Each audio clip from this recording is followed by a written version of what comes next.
Railway में videography पर ban. भारतीय रेलवे में अब ट्रेन और स्टेशन परिसर में ब्लॉगिंग, वीडियोग्राफी और रील्स बनाने पर पूरी तरह से रोक लगा दी है। नियम तोड़ने वाले पर सख्त कानूनी कार्रवाई होगी। वंदे मातरम पर लोकसभा में बहस। गीत के 150 साल पूरे होने पर आज लोकसभा में एक बड़ी बहस हो रही है, जिसकी शुरुआत पीएम नरेंद्र मोदी की है। पीएम मोदी का कांग्रेस पर हमला। प्रधानमंत्री मोदी ने कहा कि कांग्रेस ने 1937 में गीत के छंदों को हटाकर वंदे मातरम के टुकड़े किए और इस घटना को देश के विभाजन से जोड़ा। उन्होंने कहा कि यह गीत आजादी के संघर्ष की शक्ति था। कांग्रेस का पलटवार। कांग्रेस ने पीएम मोदी पर इतिहास को तोड़ने मरोड़ने का आरोप लगाया है और कहा है कि 1937 का फैसला राष्ट्र को एकजुटता रखने के लिए एक समावेश कदम था। वंदे मातरम को राष्ट्रगीत क्यों बनाया गया? इसे राष्ट्रगान के बजाय राष्ट्रगीत इसलिए बनाया गया क्योंकि गीत के बाद के छंदों में मातृभूमि को हिंदू देवी के रूप में दर्शाया गया था, जिस पर कुछ मुस्लिम समुदाय को आपत्ति थी और नेहरू ने कहा था कि इनकी धुन ऑर्केस्ट्रा के लिए जटिल थी। वोटर लिस्ट अभियान एसआईआर। तमिलनाडु में 84 लाख और पश्चिम बंगाल में 54 लाख से अधिक मतदाताओं ने अपनी जरूरी फॉर्म अभी तक जमा नहीं किए हैं। फॉर्म जमा करने की आखिरी लास्ट तारीख है 11 दिसंबर और इसके बाद नाम हटाए जा सकते हैं। इंडिगो उड़ानें रद्द। पायलटों की कमी के चलते इंडिगो की उड़ानें लगातार 7वें दिन भी बड़े पैमाने पर रद्द हो रही हैं। पिछले 6 दिनों से 3900 से प्लस उड़ानें रद्द। इंडिगो ने 10 दिसंबर तक ऑपरेशन सुधरने की बात कही है। एयरपोर्ट जाने से पहले उड़ान का स्टेटस जरूर चेक करें। Indigo refund. एयरलाइंस ने रद्द उड़ानों के यात्रियों को 610 करोड़ से अधिक की राशि वापस रिफंड की है। अमित शाह का दावा। गृह मंत्री अमित शाह ने विश्वास जताया है कि एनडीए आगामी चुनावों में पश्चिम बंगाल और तमिलनाडु जैसे राज्यों में भी जीत हासिल करेगा।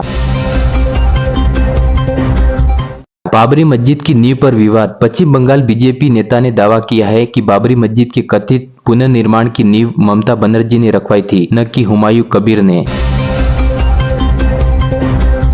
शव रखकर प्रदर्शन पर जेल। नए कानून भारतीय न्याय संहिता में बदलाव किया गया है, जिसके तहत विरोध प्रदर्शन के लिए शव का इस्तेमाल करने पर 5 साल तक की जेल होगी। अस्पताल में अब किसी भी कारण से शव को रोककर नहीं रख सकेंगे और मृत्यु के 24 घंटे के भीतर अंतिम संस्कार जरूरी होगा। गोवा नाइट क्लब त्रासदी। 25 मौत। गोवा के एक नाइट क्लब में भीषण आग लगने से 25 लोगों की मौत हो गई है, जिसमें से 20 क्लब के कर्मचारी थे। मुख्यमंत्री ने बताया कि आग संभवतः पटाखे फोड़ने से लगी है। क्लब मैनेजर समेत 4 लोग गिरफ्तार हुए हैं और 3 सरकारी अधिकारी सस्पेंड किए गए। हैदराबाद के राजीव गांधी अंतर्राष्ट्रीय हवाई अड्डों को हाल ही में 3 अलग अलग उड़ानें, जिनमें 2 अंतर्राष्ट्रीय उड़ानें शामिल थी, में बम होने की फर्जी धमकी मिली। धमकियां मिलने के बाद सभी उड़ानों की गहन जांच की गई। जांच में कोई बम नहीं मिला और धमकियां फर्जी पाई। सुरक्षा एजेंसियां धमकी भरे ईमेल भेजने वाले की तलाश कर रही हैं। नौसेना प्रमुख ने कहा कि ऑपरेशन सिंदूर अभी खत्म नहीं हुआ, यानी समुद्री निगरानी जारी है। उन्होंने सख्त लहजे में कहा कि जो हम पर बुरी नजर डालेगा उसे करारा जवाब देंगे। उन्होंने देश को सेना पर गर्व करने का आह्वान किया। यह बयान समुद्री सीमा की सुरक्षा के प्रति भारत की मजबूत तैयारी दिखाती है। बीआरओ के 125 प्रोजेक्ट का उद्घाटन। रक्षा मंत्री राजनाथ सिंह ने सीमा सड़क संगठन द्वारा बनाए गए 125 नए पुलों और सड़कों का उद्घाटन किया। ये प्रोजेक्ट हमारी सीमावर्ती क्षेत्र जैसे लद्दाख, अरुणाचल प्रदेश से सीमा की पहुंच को तेज करेगा। राजनाथ सिंह ने कहा कि मजबूत कनेक्टिविटी ने ऑपरेशन सिंदूर की सफलता में अहम भूमिका निभाई है। यह भारत की रक्षा तैयारी को मजबूत करने का बड़ा कदम है। उत्तराखंड में गंगोत्री हाईवे NH 108 को चौड़ा करने की परियोजना का विरोध हो रहा है। RSS राष्ट्रीय स्वयंसेवक संघ से जुड़ी संस्थाएं और पर्यावरणविद, उनका कहना है कि इस काम से 7000 देवदार के पेड़ कटेंगे, जिससे मां गंगा सूख सकती है और बर्फबारी कम हो सकती है। विरोध करने वालों ने पर्यावरण को बचाने के लिए इस काम को रोकने की मांग कही।